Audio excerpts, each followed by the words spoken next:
السماوات والأرض أنت ولي في الدنيا والآخرة توفني مسلما وألحقني بالصالحين.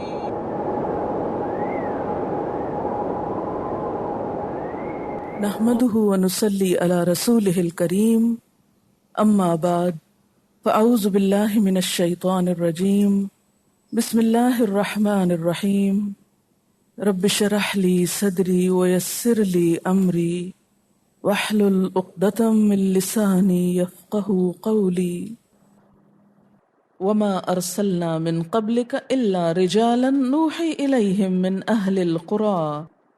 اے محمد صلی اللہ علیہ وسلم، تم سے پہلے ہم نے جو پیغمبر بھیجے تھے وہ سب بھی انسان ہی تھے اور انہی بستیوں کے رہنے والوں میں سے تھے. من اہل القرى یعنی زمین کے رہنے والے تھے، آسمان سے فرشتوں کی شکل میں نہیں اترے تھے. افلم یسیروا فی الارض، کیا پھر یہ زمین میں چلے پھرے نہیں؟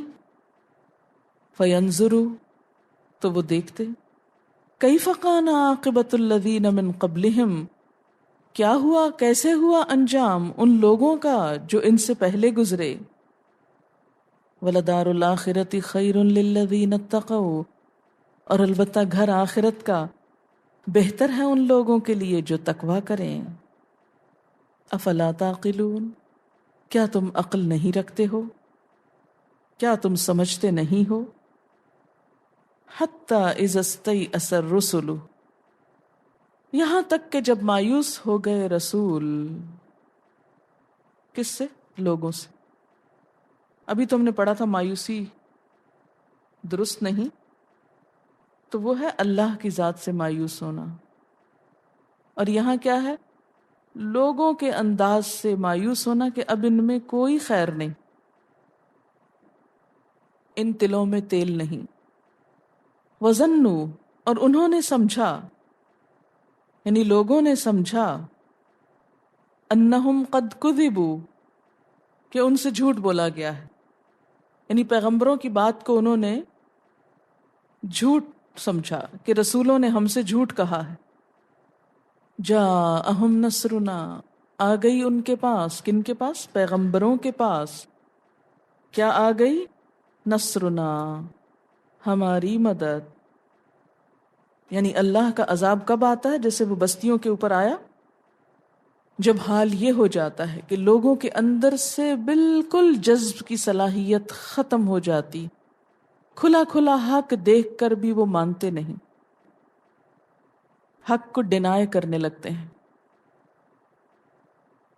اور پیغمبر کو جھٹلا دیتے ہیں. اور یہ وہی کرتا ہے نا جس میں عقل نہ ہو. جو تھوڑی سی عقل بھی استعمال کر لے اس کو حق سمجھ میں آنے لگتا ہے. فَنُجِّيَ مَن نَّشَاءُ،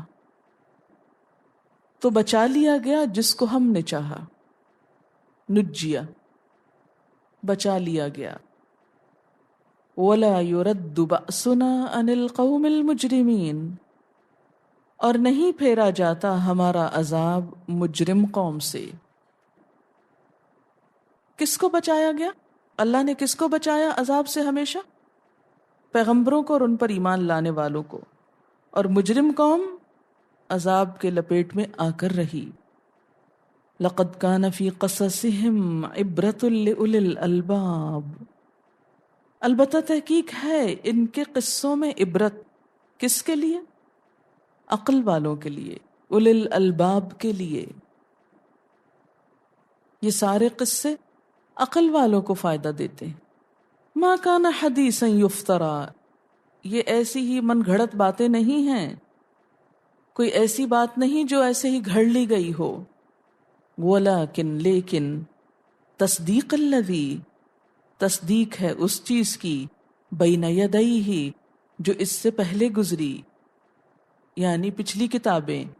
وہ تفصیل کل شیء، اور تفصیل ہے ہر چیز کی، یعنی جو ضرورت ہے انسان کی ہدایت میں سے، یعنی ہدایت کی تمام ضروری چیزوں کی تفصیل ہے. وہدن، اور ہدایت ہے، رہنمائی ہے، گائیڈ بک ہے. ورحمتن، اور رحمت بھی ہے. لقوم یؤمنون ماننے والے لوگوں کے لیے. اللہ کی کتاب ہدایت کب بنتی ہے؟ آغاز میں، ابتدا میں. اور رحمت کب بنتی ہے؟ انجام میں. جو اللہ کی کتاب کو ہدایت سمجھ کر اپنا لے لیں ان کا انجام رحمت ہے. پھر وہ رحمت کی پناہ میں آ جائیں گے. اور جو اس کی رہنمائی قبول کرنے سے انکار کر دیں پھر ان کے لیے رحمت بھی کوئی نہیں. اسی لیے آپ دیکھیں گے کہ قرآن کے لیے لفظ ہدایت اور رحمت ساتھ ساتھ آتا ہے کئی جگہ. اپنے پہ غور کر لیں کہ ابتدا میں محض کیا ہے، صرف یہ جاننے کی کوشش کہ کیا کہتی ہے اللہ کی کتاب، کیا ہے اس میں. بعض اوقات جسٹ آؤٹ آف کیوریوسٹی، بعض اوقات صرف یہ کہ اچھا جاننا چاہتے ہیں کہ کیا لکھا ہے اس میں. جیسے کسی بھی چیز کو جاننا چاہتے، جاننے کی غرض سے کھولتے جاتے ہیں تو صرف جاننا نہیں ملتا، صرف علم نہیں آتا، ساتھ اس کی رحمتیں بھی آتی، ساتھ ہی آنے لگتی ہیں. لیکن اصل رحمت اس وقت محسوس ہوگی جب انجام نظر آئے گا، اگر اس کے مطابق زندگی گزری. لقوم یؤمنون ماننے والے لوگوں کے لیے، اس قوم کے لیے جو ایمان رکھتی ہو. وآخر دعوانا ان الحمد للہ رب العالمین. سبحانک اللہم وبحمدک اشہد ان لا الہ الا انت استغفرک واتوب الیک.